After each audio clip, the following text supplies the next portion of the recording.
What is going on, guys? Mobile Carrier News here, and some news from AT&T from the CEO of AT&T, John Stankley. He basically is announcing that they are in the movement of their 5G rollout, and that they want to do more than just focus on handling their home internet and their internet bundles, because we know like T-Mobile and Verizon. AT&T operates with bundle plans like home internet. If you want to do what's that thing called again, the TV subscription, you could what is that, I believe Direct TV, or I forget the name of that plan, but AT&T does do home internet bundles. They do high speed home internet and all the entertainment bundles that they have. But AT&T this year wants to focus more on improving their 5G mid-band spectrum, because they know that they're the second largest carrier in the United States, and just because of the second carrier doesn't mean that they could stay like this forever, so to speak, because they know that T-Mobile is rapidly increasing their N41. Even though I'm not saying N41 is bad, it's just AT&T knows that the pace of 5G is rapidly being improved on a daily basis. 5G is always being integrated because it's the fifth generation of wireless technology. AT&T wants to shift their plans.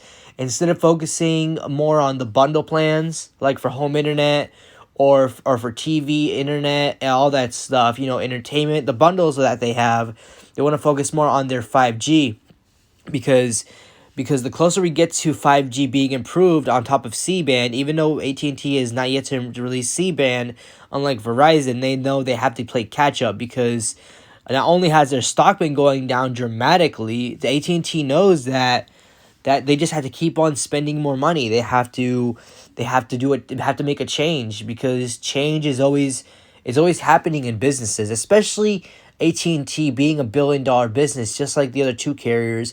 AT&T's on a rapid pace to basically get the ball rolling.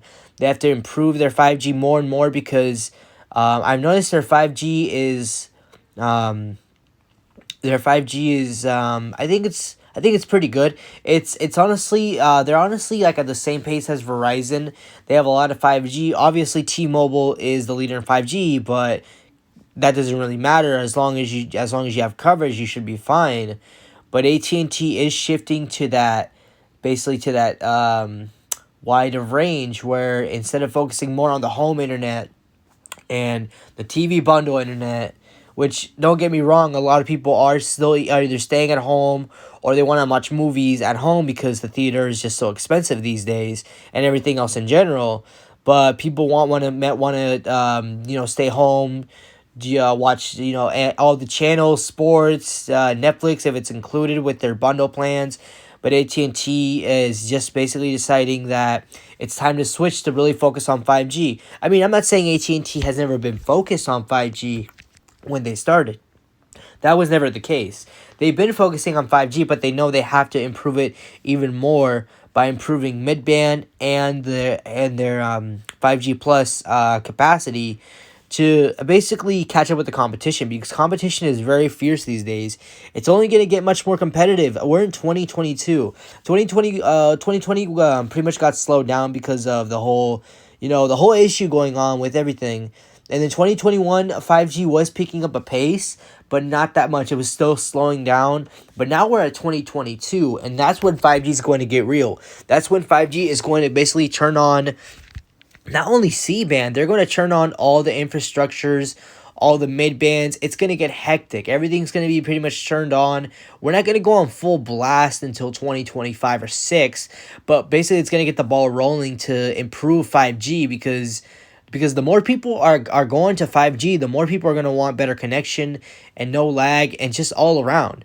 And I think AT&T going this route is a really good idea, because they'll be more focused on 5G. Of course, they might not focus more on their home internet or home bundle plans, which it won't really hurt them, because they have a lot of subscribers and a lot of good deals that they give customers.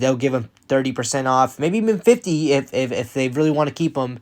If you've been with AT&T for 10 years, my dad's been with AT&T for 20 years now, and he will not leave. He doesn't hate the other carriers. It's just he's been with them for 20 years, and that's impressive. And I'm just thinking, wow, that is a really long time.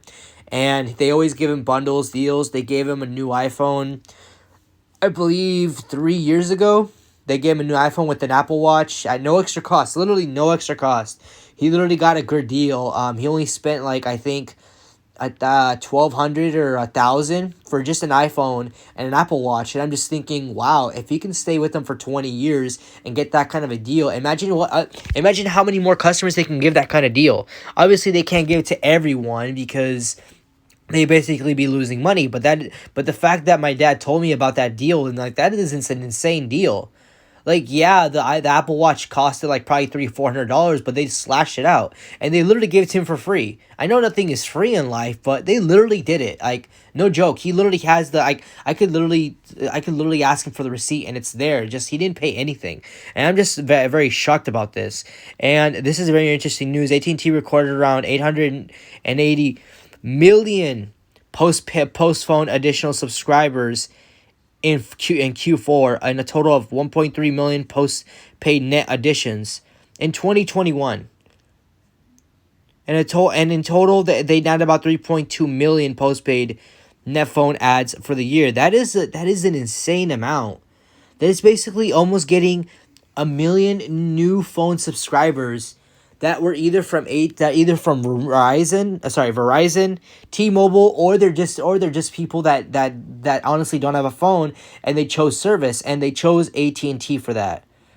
AT&T is getting really smart with this. Their 5G is, I heard it's really good. It's really fast too, especially with the new Elite plan. Now I haven't had AT&T since the last time I had AT&T was from 2012. I've had 2011. I've had AT&T through 2019. So it's been about 3 years since I've had them. And honestly, I think their service has honestly improved by now, because their internet's blazing fast. I'm not sure if I want to see, maybe if I go visit my family, I can do a speed test. They do live somewhere around here in California. I forget which. I think they might live in the northeast. The northern a part of California. But I'll see what I can do, and hopefully run a speed test to see how the coverage is. Basically, AT&T is focusing on their mid-band rollout, and they're being more aggressive on it. I really like this idea that AT&T is focusing on this, because AT&T is not only competing with Verizon, their main goal is also focusing on T-Mobile, because T-Mobile is engaging rapidly on their 2.5 gigahertz spectrum. Not just because T-Mobile invested billions of dollars into 5G first. They also got it from Sprint, so keep that in mind. AT&T is rapidly improving their service. And hopefully in the future I go back to AT&T. I'll still be with Verizon. Depending if the whole 5G Get More plan honestly takes effects by next month, because Verizon is just ticking me off right now. They're slowing me down. Unfortunately, hopefully the next bill cycle I don't get slowed down anymore, and I can use 200 gigabytes of data. But I'm getting sidetracked here.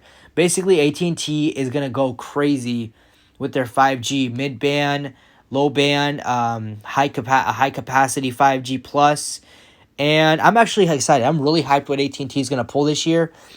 Like I said, I've been with it for a while, so eventually, hopefully, I'm with them soon. Maybe either this year or next year, I'll have a second phone, and I'll be with them, and I'll be able to test the network out. But let me know what you guys think about this. I think AT&T is on a good roll here. Yes, their stock is a little shaky. It's literally $25 a share. I'm no stock investor or a financial advisor. Oh no, sorry, I'm no stock. I don't have any AT&T stock or a financial advisor. But if you think, I'm not sure. Actually, no, I don't know if I would buy AT&T stock. Maybe. Their only stock is good for the dividend, honestly. But with AT&T literally rolling out C-band whenever they roll it out and improving their 5G, I think that stock might go up. Now, it might go up to 40, but hey, it's better than it's staying at 25. Let me know what you guys think about this. Hope you guys enjoy this video. Subscribe for more videos like this, and I'll see you on the next one. Peace.